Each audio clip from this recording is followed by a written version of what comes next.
What is going on, everybody? Welcome back to a brand new episode of TheLead Houston, where it's all Houston all the time. Today, we get to talk about Cooper Kupp. As we all know, Cooper Kupp got signed from the Seattle Seahawks. He is returning home, and you're probably asking yourself, Harley, why are we talking about Cooper Kupp? Well, it's to set up something else real quick because Cooper Kupp was on the minds for a lot of Texans fans just a few days ago whenever the LA Rams were deciding whether or not they could possibly trade him. Didn't end up happening, so they ended up cutting him.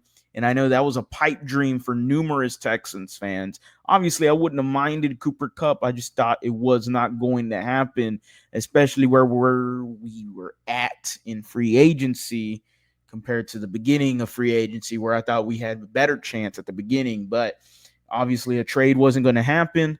He was going to get cut, and he got 15 M's a year per the Seattle Seahawks. Can you believe the year 2025? And the Seahawks grabbed Cooper Kupp and paid top dollar for Sam freaking Darnold. Unbelievable year. Crazy to talk about. But regardless, the Houston Texans, how do they fit in on all this? I already mentioned it a little bit, but earlier, and I mean way early, a few days ago, they had done a restructure on newly acquired wide receiver Christian Kirk.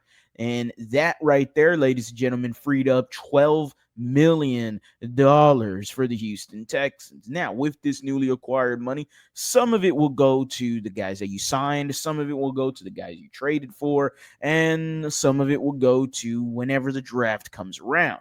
But until that comes around, the Texans already had about 5 to 7 million freed up, and then with that 12, yeah, some of that is going to be thrown away again to the signees and the tradies. But at the end of the day, Texans got themselves a little bit of cash, and they can still make a move or two in terms of restructures or extensions or maybe another surprise cut. Who knows? An extension that could happen is a Daniel Hunter extension where he could free up some money for us. I would expect the Houston Texans to do that because it does feel like, even though I said free agency feels like it's over, but for the Texans at least, but that move for Christian Kirk had to mean there's got to be some sort of coincidental meaning there around it. And I think this is the coincidence. I really do. It's this guy right here, ladies and gentlemen. This feels like the move for the Houston Texans. Now, you're probably looking at it going, what in the world is this? This is Stefon Diggs, by the way. How you doing? 4 months after the recovery, he had the torn ACL, as we all know. He's putting weight on the knee. He's shifty. He's cutting. He's doing his thing.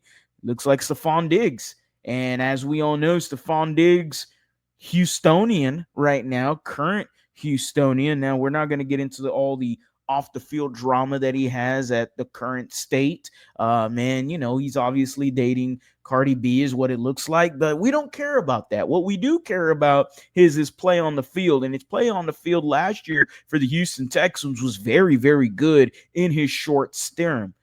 And then we can go and say, okay, yeah, he had the injury, ended his season, and then you go, all right, well, yeah, it was not that great of a trade, but it was only not that great of a trade because he didn't get to finish his season.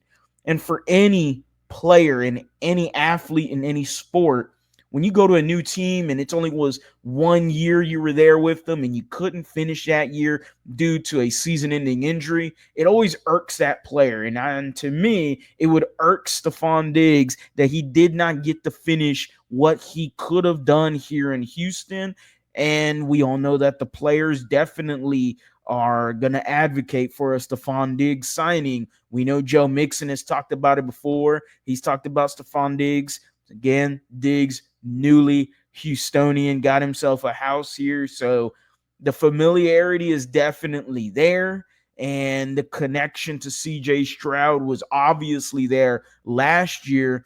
It would be a fun wide receiver group, a trio of Nico Collins, Stefon Diggs, and Christian Kirk is a lot better than last year's potential trio that we never got to see play out because we had a poor OC. But with Nick Caley at the helm, and you're hoping that he is going to turn around this offense. That's the hope. You got Nico Collins, Christian Kirk. If you added Stefon Diggs, it's not a bad idea. The longer he's out there in free agency, the better it is for the Houston Texans.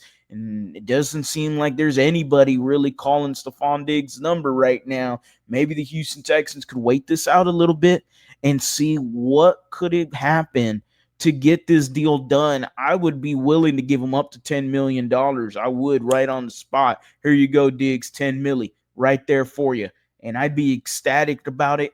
Definitely looks like he's healthy and ready to go. Again, that is only 4 months after his ACL tear. So, I mean, it seems like he might be ready for OTAs already. We might get him to skip it just to get that extra longevity into rehabbing his injury and whatnot. But he might be ready for training camp. I mean, probably the voluntary ones, the ones that LT never showed up to. He might show up to that. We all know his intangibles itself were so loud with this Houston Texans team. He was definitely a leader in that locker room. He led by example, high work ethic guy.